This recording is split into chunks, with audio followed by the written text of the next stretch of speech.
Irmãos, é muito bom tê-los conosco, é muito bom estar na casa de Deus. Você é muito bem-vindo. Amém? Irmãos, nós vamos ler o texto da palavra de Deus, depois a gente vai orar. E na hora que a gente for orar, eu acredito que Deus ele vai nos visitar de uma forma especial.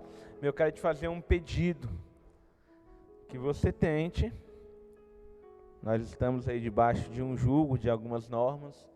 Então tente permanecer no seu lugar. Eu sei que dá vontade, eu mesmo, dá vontade de orar com o irmão, aleluia, mas nós precisamos nos enquadrar naquilo que foi imposto no decreto do governador. Amém? Então vamos lá, vamos ler o texto da palavra de Deus. Está em João 20, o primeiro texto.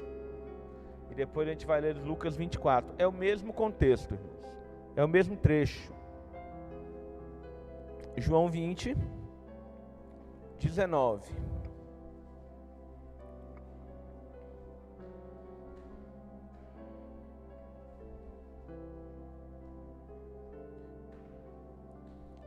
Diz assim a palavra de Deus: Ao cair da tarde daquele dia, o primeiro da semana, domingão, irmãos, dia de ressurreição, trancadas as portas da casa onde estavam os discípulos, com medo dos judeus, veio Jesus e pôs-se no meio e disse-lhes: Paz seja convosco.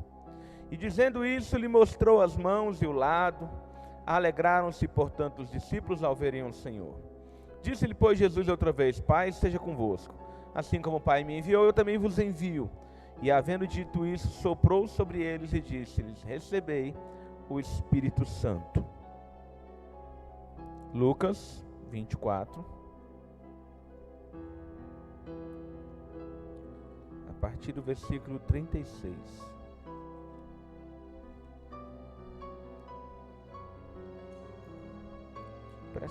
Preste bem atenção. Versículo 36, diz assim o texto da palavra de Deus.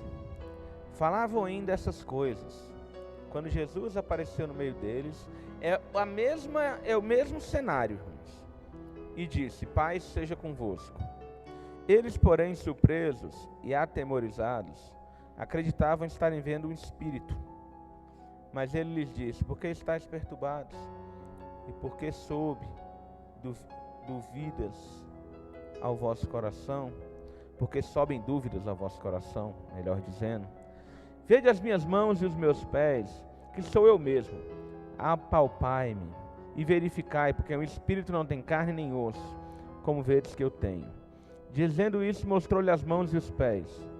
E por não acreditarem eles ainda por causa da alegria, e estando admirados, Jesus lhe disse: Tende aqui alguma coisa de comer? Então lhes apresentaram um pedaço de peixe assado e um favo de mel. E ele comeu na presença deles. Jesus está de brincadeira, né? Amém. Vamos continuar a leitura, irmãos. A seguir, Jesus lhes disse: São essas palavras que eu vos falei, estando ainda convosco. Importava que cumprisse tudo o que de mim está escrito na lei de Moisés, nos profetas e nos salmos. Então lhe abriu o entendimento para que compreendesse as escrituras. E lhes disse: Assim está escrito que o Cristo havia de padecer, ressuscitar entre os mortos no terceiro dia, e que em seu nome se pregasse arrependimento para a remissão dos pecados a todas as nações, começando por Jerusalém. Vós sois testemunha dessas coisas. Eis que envio sobre vós a promessa de meu Pai. Permanecei, pois, na cidade, até que do alto sejais revestidos de poder. Amém. Fecha os teus olhos, vamos orar. Pai Santo, bendito é o teu nome. Toma, Senhor, nessa noite, as nossas vidas nas tuas mãos. Deus, capricha, Senhor, naquilo que o Senhor vai fazer no nosso meio. Ministre poderosamente ao coração do teu povo. Toma minha vida nas tuas mãos, me dê graça para trazer essa mensagem e que eu possa me fazer entendido e que o Senhor fale, e somente o Senhor fale, no nome de Jesus. Amém. Irmãos, é interessante que tanto João 20 como Lucas 24, eles trazem o mesmo trecho, Só que é uma visão diferente. João é a visão de quem estava lá. E João traz sentimento. Viram que João traz sentimento? João fala, os discípulos estavam com medo. Em outras palavras, é porque João não escreve em primeira pessoa. Porque se ele tivesse escrito, ele falava, nós estávamos com medo. As portas estavam trancadas, porque nós estávamos com medo dos judeus. Lucas não estava ali. Mas o livro de Lucas, ele foi escrito segundo o próprio Lucas, depois de uma acurada investigação. Nós estamos falando de um cientista. E aí ele vai brincar um pouco com esse negócio de espírito, corpo. Mas por que eu li as duas passagens? Porque nós precisamos entender o que está acontecendo aqui. Jesus, ele foi morto, ele foi assassinado. E os discípulos agora estão com medo. Porque lá fora existe um decreto de morte contra aqueles que professam a fé em Cristo. E aí Jesus, ele vem contra tudo e contra todos, contra toda a lógica humana e contra esse decreto de morte e fala o seguinte, assim como o Pai me enviou, eu vos envio. Imagina os caras olhando para Jesus e falando, pera aí Jesus, ele está a fim de sair daqui não. Jesus, ele é muito interessante, porque Jesus, ele não insiste. Jesus, ele fala, eu não quero que vocês saiam agora. Agora vocês não têm condições. Vocês estão com medo. Vocês estão carnais. Então, peraí, eu vou fazer duas coisas para acabar com esse negócio. A primeira é narrada em João. Jesus sopra sobre eles e fala, recebei agora o Espírito Santo. Mas calma, que vocês ainda não entenderam o que está acontecendo com vocês. Então, aguardai aqui em Jerusalém, até que do alto sejais revestidos, aí já é Lucas, de poder. Aí sim, esse medo, ele não vai fazer sentido nenhum na vida de vocês.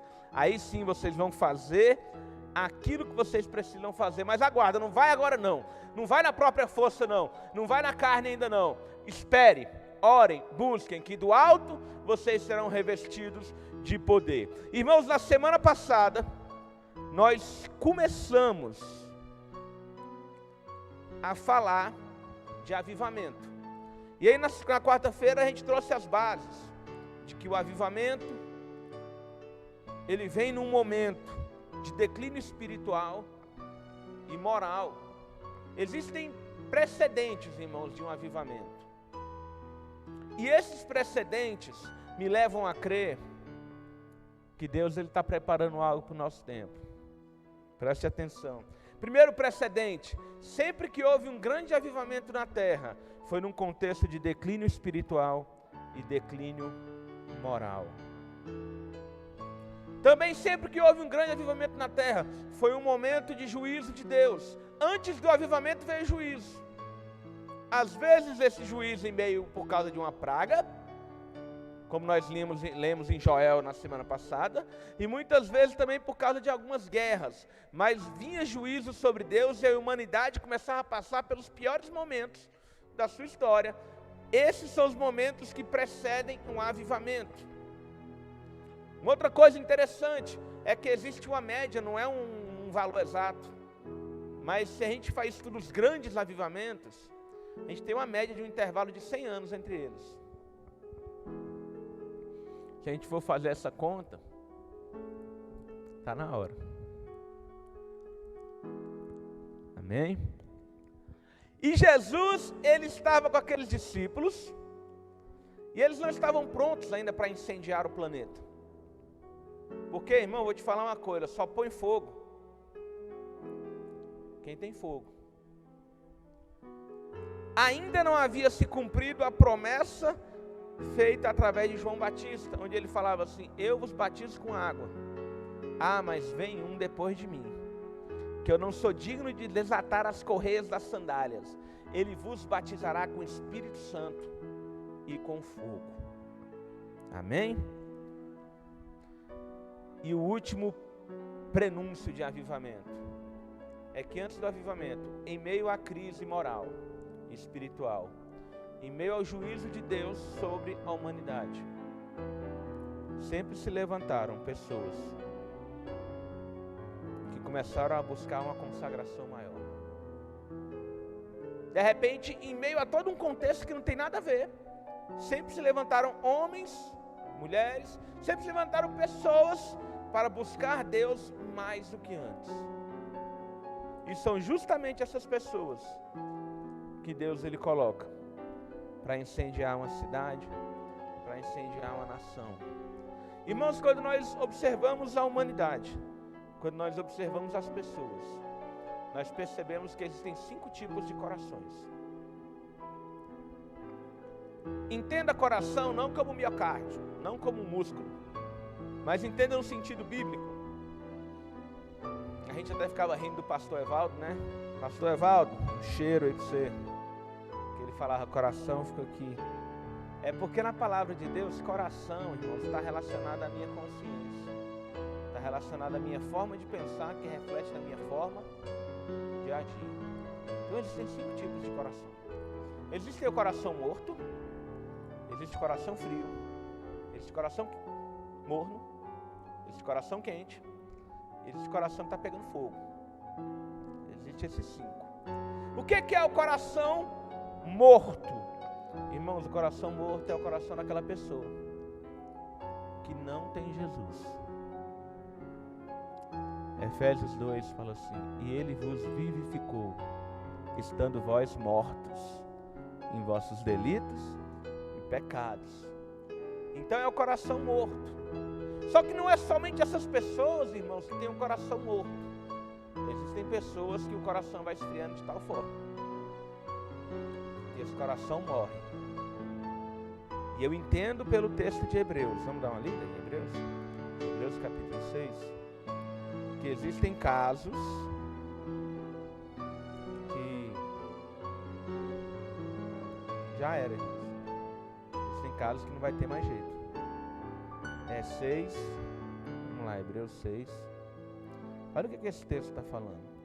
Há um tempo atrás, uma irmã estava lendo a Bíblia e ela ficou assustada com esse texto. Me chamou no WhatsApp e falou: pastor, como é que é isso? E eu falei: isso é isso. É isso mesmo que você está lendo. Não é nenhuma parábola. Olha só, irmãos, a partir do versículo 4. É impossível, pois, que aqueles que uma vez foram iluminados e provaram o dom celestial e se tornaram participantes do Espírito Santo e provaram a boa palavra de Deus e os poderes do mundo vindouro e caíram. Sim, é impossível outra vez renová-los para o arrependimento, visto que de novo estão crucificados para si mesmo o Filho de Deus, expondo a ignomínia. Ou seja, existe um estágio. Vou usar uma palavra que nem existe, irmão, para você me entender. Existe um estágio de desviamento que a coisa fica tão fria, tão fria, tão fria, que o coração do cidadão morre. E esse não mais voltará para a presença de Deus. Agora entenda uma coisa, não é porque Deus não quer que ele volte. É porque ele se distanciou tanto. Ele morreu de novo. E ele agora está apegado ao mundo. E Jesus fala que esse último estado é pior do que o primeiro. Já leram isso? Quando ele fala que se tinha um demônio, agora tem 7. Então esse é o coração morto. O coração das pessoas sem Deus. As pessoas vão buscar alegria em outras coisas. A confiança dela não está em Deus. A confiança está no dinheiro. A confiança está no poder. A confiança está na sabedoria humana. Irmãos, o mundo está enlouquecido. Porque eles estão buscando, de qualquer forma, através da sabedoria humana, acabar com essa crise. Mas deixa eu te falar uma coisa. Ouve o profeta de Deus. Essa crise, o coronavírus, não é que o coronavírus não vai passar, acredito que ele vai passar. Mas ele é o primeiro de uma série de eventos catastróficos que teremos na humanidade. Reação em cadeia. Junto disso, a apostasia dos últimos tempos. E paralelamente a essa apostasia, essas pessoas se levantando para buscar a Deus e trazer aquele último avivamento na terra. Só que nem todo coração é morto, existe coração frio. Irmãos, o frio já teve fogo ali. Já existiu. Já teve fogo ali naquele coração, mas ele deixou aquele fogo se apagar ou quase se extinguiu. Aquele fogo ele foi sufocado. Irmãos, o que acontece quando tem fogo em algum local e você sufoca? Você joga um cobertor, você joga alguma coisa do tipo. O que acontece com esse fogo? Ele se apaga, ele precisa do oxigênio para a combustão continuar. E a palavra de Deus fala desse tipo de coração. Olha só, irmãos, vamos ler um texto. Está em Mateus 13.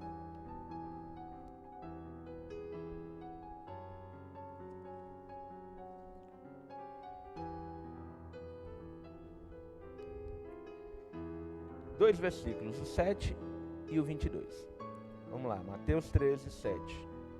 Parábola do semeador. Outra caiu entre os espinhos, e os espinhos cresceram e fizeram o que com a semente? Sufocaram. Aí no 22 tem a explicação, né? O que foi semeado entre os espinhos é o que ouve a palavra. Porém, os cuidados do mundo e a fascinação das riquezas sufocam a palavra, e ela fica infrutífera. Apaga o fogo oriundo daquela palavra. Então, gente, pessoas de coração frio, elas muitas vezes estão dentro da igreja, professam, dizem proferir uma fé cristã, muitas vezes tem uma Bíblia em casa, às vezes é até dizimista na igreja, às vezes até membro e às vezes até tem ministério dentro da igreja, mas é frio. Coração ele não queima, não arde, não existe relacionamento com Jesus. Ele está na igreja porque a igreja acabou se tornando um local bom, fez amigos, faz coisas que gosta de fazer, melhor aqui do que no mundo. De repente essas pessoas já sofreram muito no mundão, mas são pessoas que o coração dela está frio. Irmãos, é por isso que a palavra de Deus fala que nós não devemos apagar ou deixar apagar o Espírito. Vamos ler um texto? Tá? 1 Tessalonicenses 5,19, abre aí.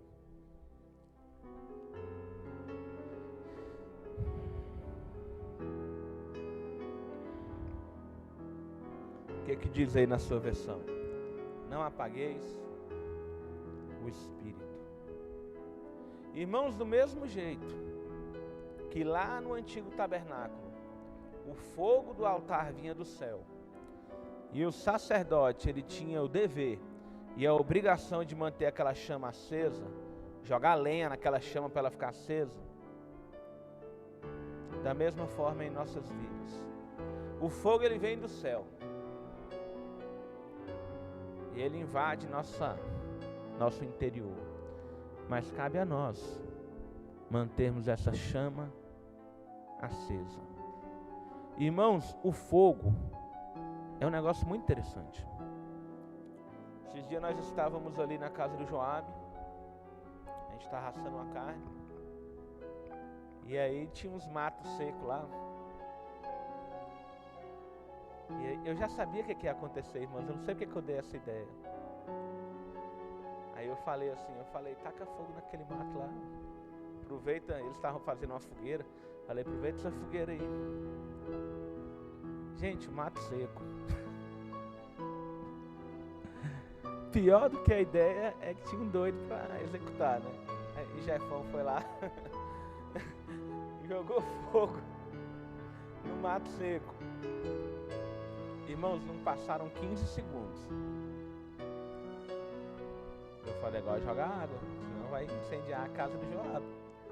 Porque o fogo ele começou a se alastrar, ele começou a se espalhar no meio daquele mato seco. Aí foi lá os irmãos, tinha que ter filmado isso. Foi lá os irmãos chutar o mato para espalhar o mato, para o fogo parar de se alastrar. De fato parou. Mas por que eu estou falando isso? Porque o fogo ele é interessante. Ou você apaga o fogo, ou ele se alastra. Com exceção da sarça ardente, porque foi milagre, Fogo não fica quietinho num canto, não. Se ficar, irmão, não é fogo, é outra coisa. Então, o fogo, ou ele é apagado, ou ele começa a se alastrar. E ele começa a se espalhar. Por isso a palavra de Deus fala, não apagueis o Espírito. Deixa esse Espírito, deixa esse fogo começar a se alastrar. Amém? Aí, irmãos, também existe o coração morno. O coração morno é assim, ele está na igreja, mas ele também está no mundo. Ele vai aos cultos, mas os seus valores são mundanos. Eles admiram Jesus, mas eles não o amam. Eles não são apaixonados por Jesus. Quando eu leio aquele texto onde Jesus ele chega em Pedro e ele fala, tu me amas? E repetidamente Jesus ele faz aquela pergunta, eu tenho que parar para refletir em algumas coisas. Deixa eu te perguntar uma coisa. Você é apaixonado por Jesus?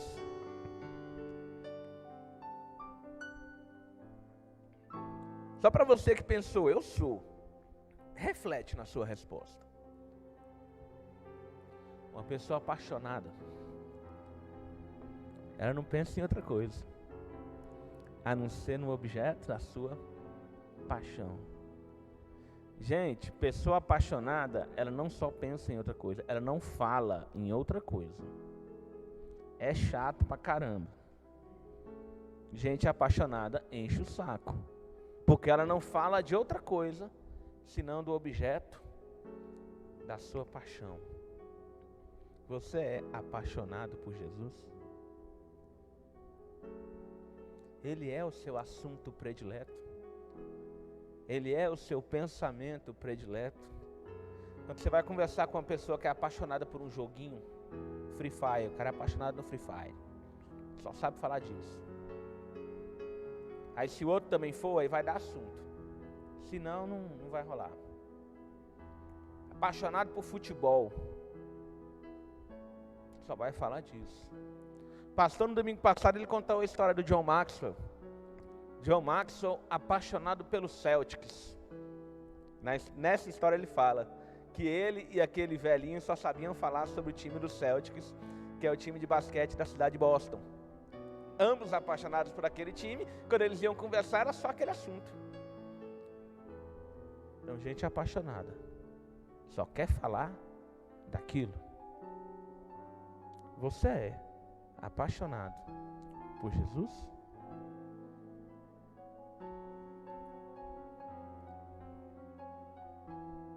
O coração morno, ele admira Jesus, ele gosta de Jesus, mas ele não é apaixonado. Irmãos, também tem aquele irmão de coração quente.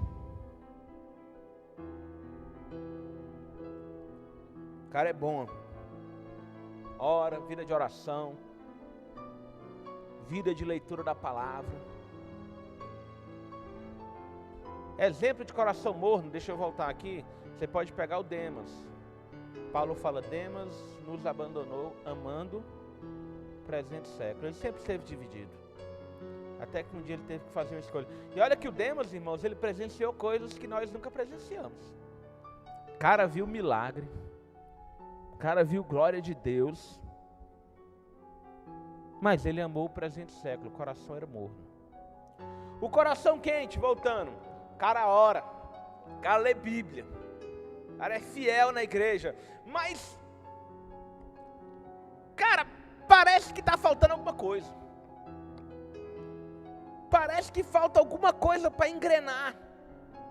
O coração quente, ele vai para o céu. Mas para ele engatar aquela quinta e cumprir o propósito de Deus dele na terra, parece que falta alguma coisa, parece que tem alguma coisa travando a vida desse homem, dessa mulher de Deus. Vamos ler um texto? Está lá em 1 Timóteo, 2 Timóteo, melhor dizendo. Timóteo era crente, igreja? Sim ou não? Crente bom ou crente ruim? Crente bom. Mas ó a admoestação de Paulo para com ele. Vamos lá, 2 Timóteo, capítulo 1. Vamos a partir do versículo 6. Olha só, irmãos, que forte. Por esta razão, pois, te admoesto, que reavives o dom de Deus que há em ti pela imposição das minhas mãos. Põe fogo aí, Timóteo. Porque Deus não nos tem dado espírito de covardia. Lembra, os discípulos antes estavam com medo, mas foi antes. Mas de poder, de amor e de moderação. Não te envergonhes, portanto, do testemunho do nosso Senhor, nem do seu encarcerado, que sou eu. Pelo contrário, ao convite de Paulo, irmãos, ao amigo da onça, participa comigo dos sofrimentos a favor do Evangelho segundo o poder de Deus. Timóteo, ele era um crente, e era um crente bom, mas parece que faltava alguma coisa para engrenar. Timóteo, em determinado momento, ele foi enviado para cuidar dos pepinos lá da igreja de Corinto, ele não deu conta. Aí Tito vai, e Tito consegue colocar ordem na bagunça.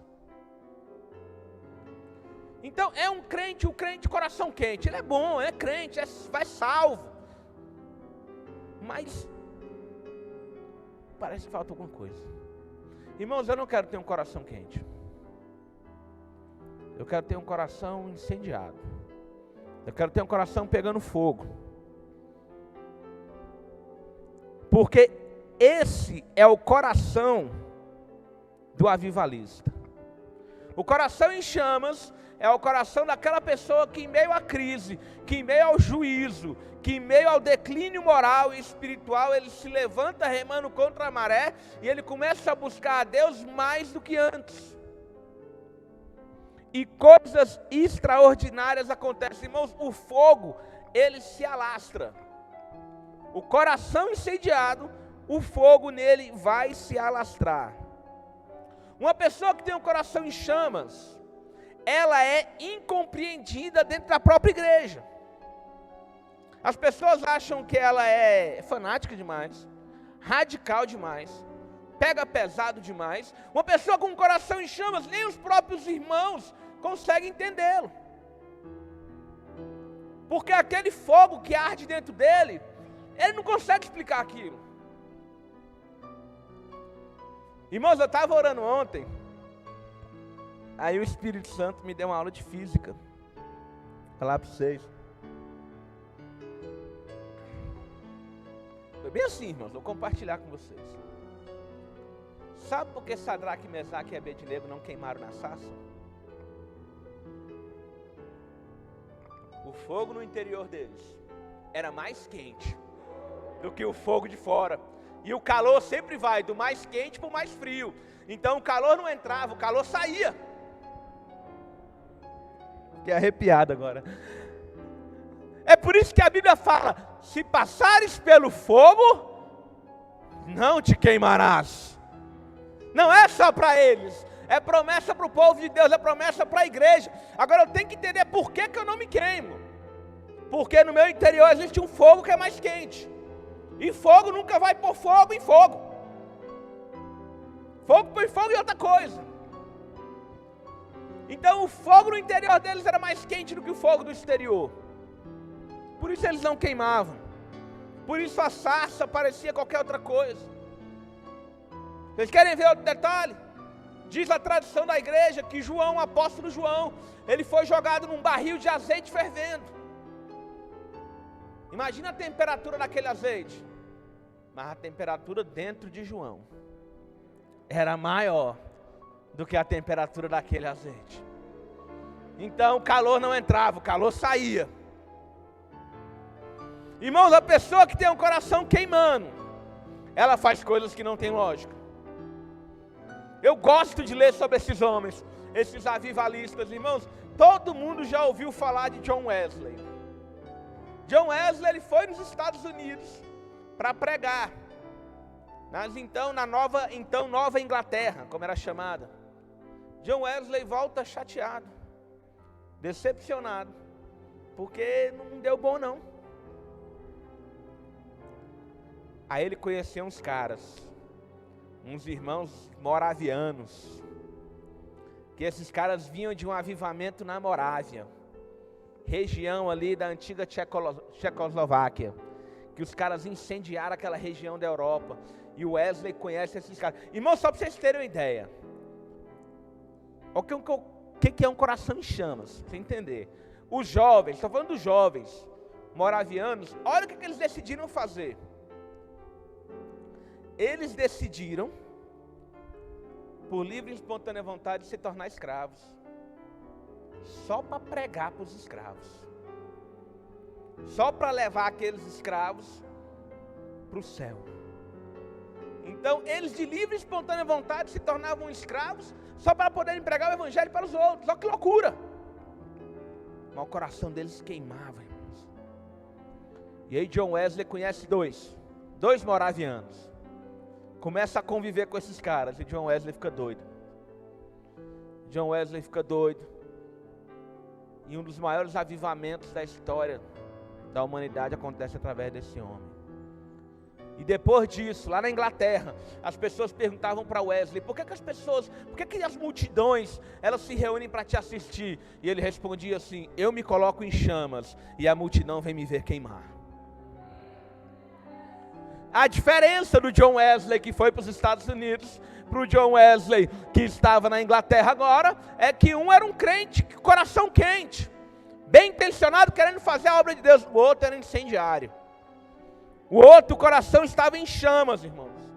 Irmãos, eu não sei quando você olha para você, se você olha com satisfação, tipo, o importante é ir para o céu, e eu concordo contigo, ir para o céu vai ser uma glória tremenda, é o objetivo de nossas vidas, mas Deus tem mais para nós aqui nessa terra. Por mais que as coisas pareçam estranhas, por mais que o contexto pareça não colaborar, Jesus, Ele quer incendiar os nossos corações, para que o fogo se alastre, e nós possamos incendiar todos os locais.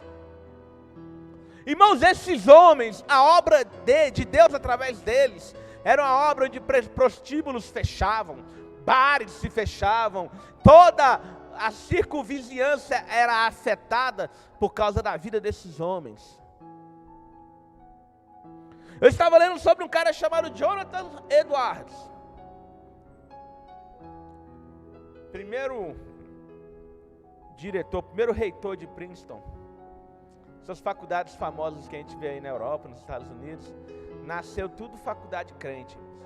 Hoje é centro de propagação do ateísmo, mas é tudo crente que abriu, principalmente os crentes que fugiram da perseguição na Inglaterra e foram para os Estados Unidos.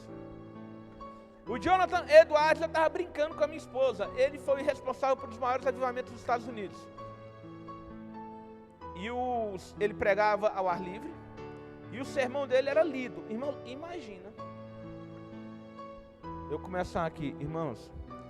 Paulo, apóstolo de Cristo, pela vontade de Deus, de conformidade com a promessa da vida que está em Cristo Jesus.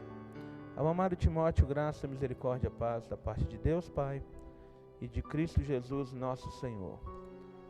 Então, irmãos, quem quer aceitar Jesus nessa noite, imagina um sermão assim, todo lido. E eu estava brincando com a minha esposa e eu falava, as pessoas se convertiam. O avivamento nos Estados Unidos tem um pontapé inicial com uma pregação que ela é tão famosa que você acha ela até na internet, se você procurar. Ele prega um sermão que o título era Um Povo Pecador na Mão de um Deus Irado. E aí, quando eu estava brincando com a minha esposa, eu falei, mas tem um detalhe que eu não te falei. Ele orava 6 horas por dia. Então ele não precisava nem ler, era só fazer um apelo direto. Porque o cara estava ardendo. O cara estava queimando. Então o que para ele era uma simples leitura, no coração das pessoas vinha como flecha.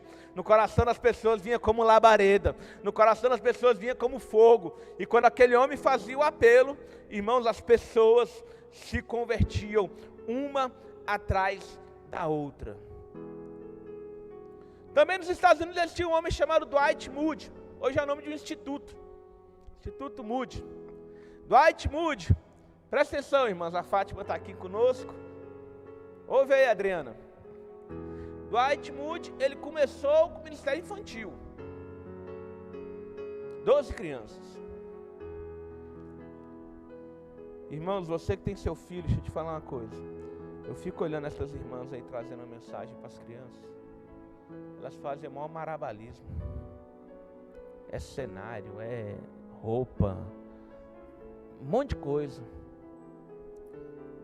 E aí, de repente, a gente não dá a devida importância.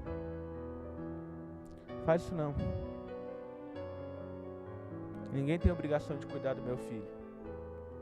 Mas mesmo sem ter obrigação de cuidar do meu filho, as pessoas querem cuidar. Então tem que receber isso de bom grado. E aí o Moody, ele começou 12 crianças. Em pouco tempo, o ministério dele já tinha 1.500 crianças. Quando ele decide ser missionário, que ele sai para pregar o evangelho, o instituto dele tem 12.000 crianças sendo alfabetizadas dentro do evangelho, sendo evangelizadas. É por isso que os Estados Unidos, ele era uma nação, a maior nação protestante do planeta, porque era no berço. Um outro que começou no ministério infantil foi um cara chamado Charles Spurgeon. Só que o Charles Spurgeon, ele vai além. Ele pega todo o estilo de pregar para criança, aquele estilo teatral, e ele leva para as ruas. Ele prega para as pessoas como se ele estivesse pregando para criança. Os conservadores da época diziam: esse cara zomba do evangelho, esse cara, ele está fazendo outra coisa. Com o passar dos anos e com as vidas que foram se convertendo, hoje Spurgeon é conhecido como o príncipe dos pregadores. Dizem que nunca existiu um pregador tão eloquente, que se fazia tão entendido e que arrastava tantas pessoas após si como Charles Spurgeon. Pregava como se estivesse pregando para criança, porque aquele que não se fizer como uma criança não herdará o reino dos céus. Mas o que é que esses caras têm em comum, irmãos? Esses caras oravam. Eles oravam, cada um no seu estilo. Estilo é o que menos importa. Mas existia uma busca incessante pela presença de Deus. O meu predileto é um cara chamado Charles Finney. Charles Finney, esse homem tinha uma unção. A unção de Deus na vida dele. O poder de Deus na vida dele era tão grande que quando ele chegava na cidade, aquelas pessoas mais sensíveis ao Espírito Santo sentiam uma coisa diferente e falavam: Charles Finney está na cidade, porque eu estou sentindo a presença de Deus. Esse cara era um homem que ele passava tanto tempo em oração, irmãos, que quando a gente estuda missões e até os grandes avivamentos, a gente percebe o seguinte, que uma média de 30%, entre 30% e 35% das pessoas que se convertem, elas permanecem na fé. A média de Charles Finney foi 80%.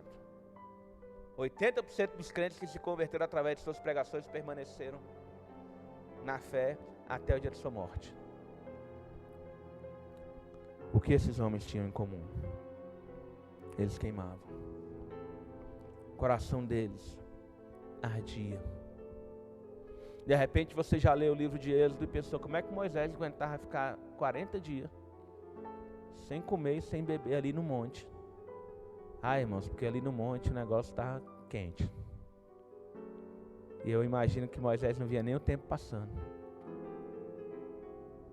A glória era tamanha, a presença de Deus era tamanha, que ele não via nem o tempo passar. Irmãos, eu preciso te perguntar nessa noite. E aí o Ricardo e os meninos vão se ajeitar aí. Aonde você se encontra? E eu quero chamar a atenção principalmente daqueles que têm um coração quente. Tá bom para você? Tá bom somente sobreviver no Evangelho? A minha luta, pastor, é para não desviar. Tá bom para vocês?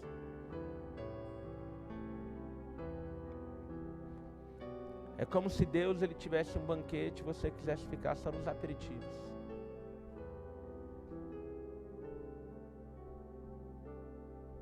Uma vez alguém escreveu que o avivamento ocorre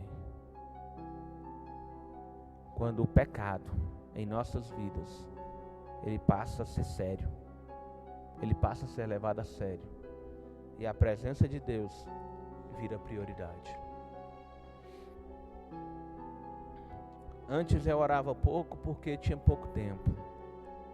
E agora?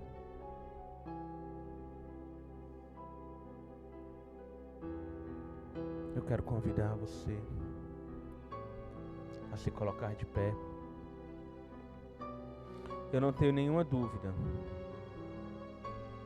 de que Deus está procurando corações para incendiar. A minha dúvida é, será que aqui no nosso meio ele vai encontrar algum? Ou esse fogo vai vir lá de fora? Vai vir de outro lugar? Deus, ele vai levantar pessoas, irmãos, isso é fato. Deus, ele vai levantar pessoas para trazer avivamento para a nação. E a minha oração há muito tempo é: Deus, eu quero estar junto desse negócio, eu quero participar. Eu te convido a fechar os teus olhos. Eu te convido, irmãos, vamos começar assim, eu te convido a começar a adorar a Deus aí no seu lugar.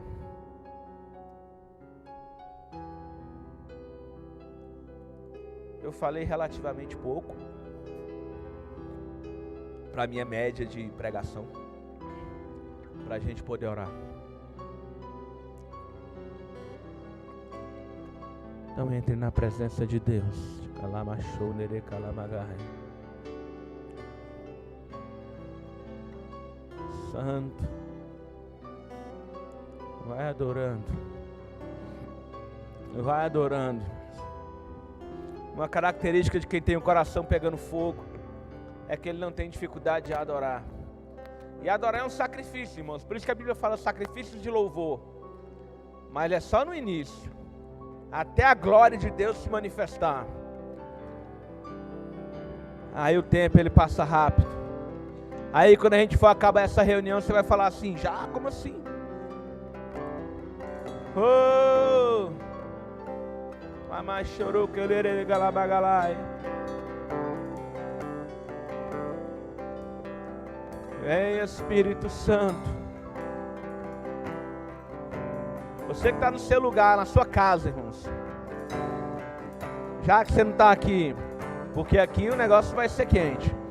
Começa a adorar aí na sua casa. Começa a adorar na sua casa.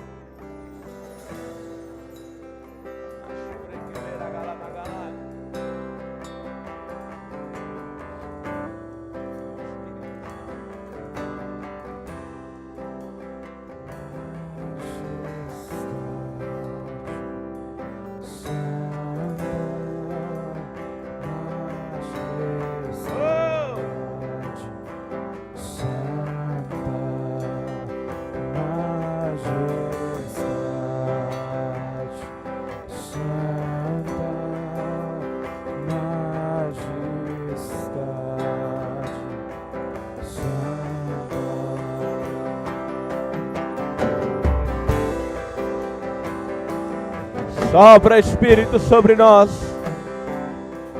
Sopra Espírito.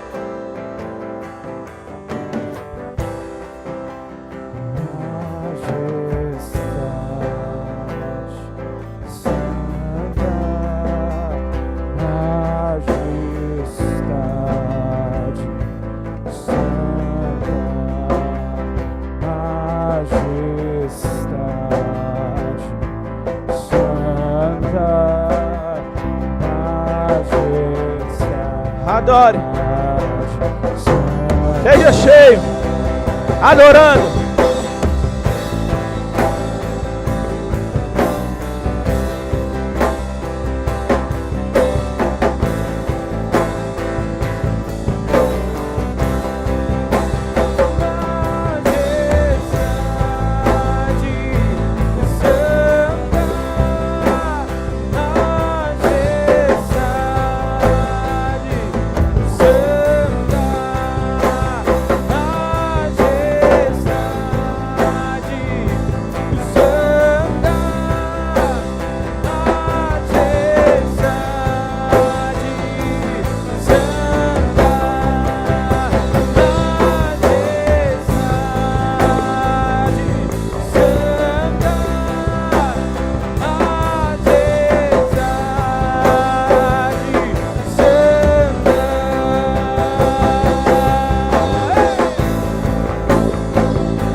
deixa a glória cair.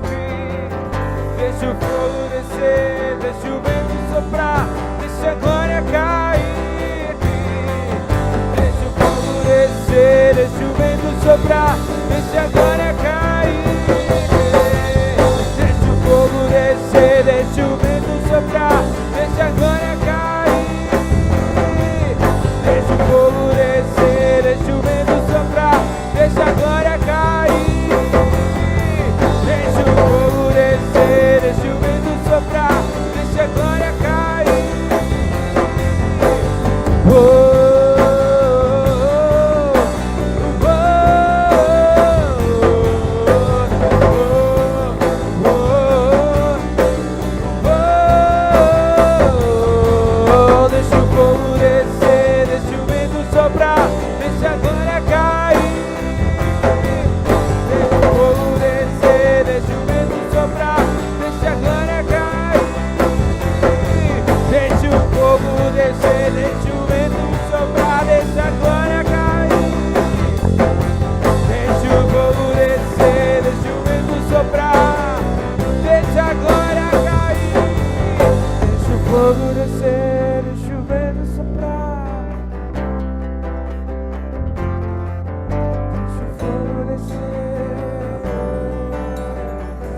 Espírito Santo, que a vontade entre nós, ó Deus. Oh Espírito, manifesta, Senhor, o fogo. Manifesta o fogo na tua presença e começa a fazer os nossos corações queimarem. Vem fazer, ó Deus, o que nenhum homem fez. O que nós ainda não vivemos.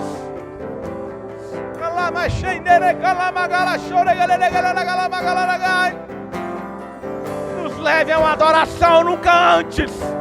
Nos leve a um quebrantamento nunca antes vivido. Nos leve a uma sede pela tua presença, aquela sede desesperadora, Senhor. E derrama fogo. Fogo.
O homem de coração queimando, ele escreve para aquele que tem coração quente, e ele diz: participa comigo.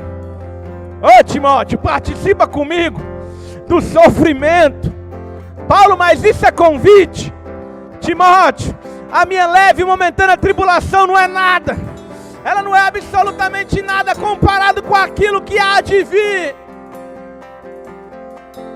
Em meio ao decreto de morte, em meio à crise, em meio ao medo por parte de muita gente, Timóteo, participa comigo do sofrimento, vamos remar junto contra essa maré.